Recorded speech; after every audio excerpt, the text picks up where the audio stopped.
श्री श्री आनंदमयी मात की जय. Question: Ma, how can the mind be quiet? Ma, the mind is restless by nature. It naturally wants to move here and there till it's not steady. Therefore, I say sadhana is an effort for acquiring swadhan, one's real wealth. The object of sadhana is steadying the mind. Once the mind is steady, little remains to be done. In order to steady the mind, one must adhere to one of the practices like chanting, contemplating, reading holy books, etc. Question: Ma, if the mind wanders here and there while chanting the name, will it be of any benefit? Ma, why not? If while walking you tread upon fire, you have your foot burnt whether you attend to it or not. In the same way, repeating the name will bring its own reward whether you do it attentively or absent mindedly. We often have the idea that repeating the name is not proving effective. It is true that often we cannot trace the effect of repeating the name, but actually it is never ineffective. It leaves on us an imprint of its own, and later we realize that it has not been in vain. But there is a difference between repeating the name attentively and doing it absent mindedly. An attentive repetition produces result quickly, while an inattentive one takes longer in showing effect.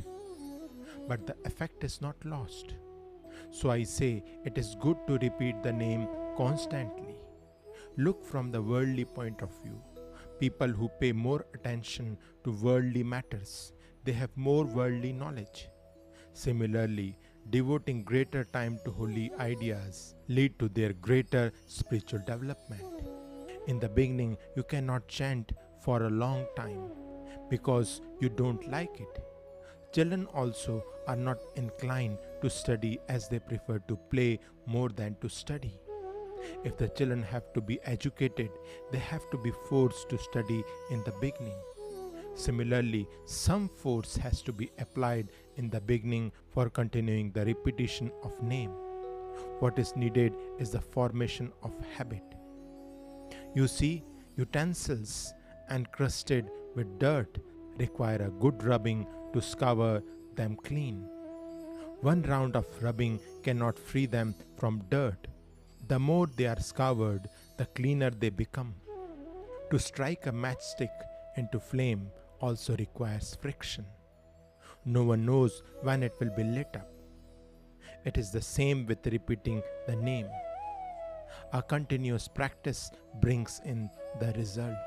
It is no good regretting that the mind flickers from object to object.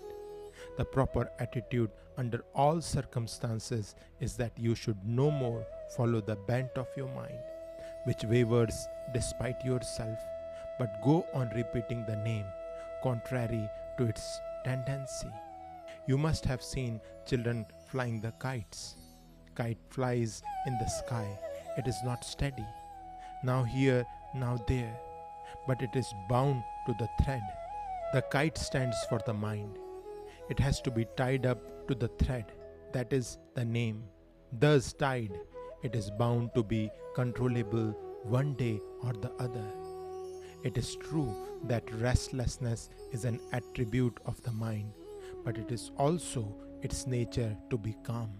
For steadying the mind, one has to take some shelter. For getting worldly job, you take help of each other. In the same way, have recourse to the name for liberation. The name should be repeated for at least 3 hours a day, and this period has to be increased gradually. If on some day you cannot repeat the name for 3 hours, then you must make up the arrear next day. In this way, you must make a resolution that you would increase the 3 hours period gradually till it becomes 6 hours, and attempts must be made to that end. there must be a resolution behind everything. Shri Shri आनंदमयी मात की जय।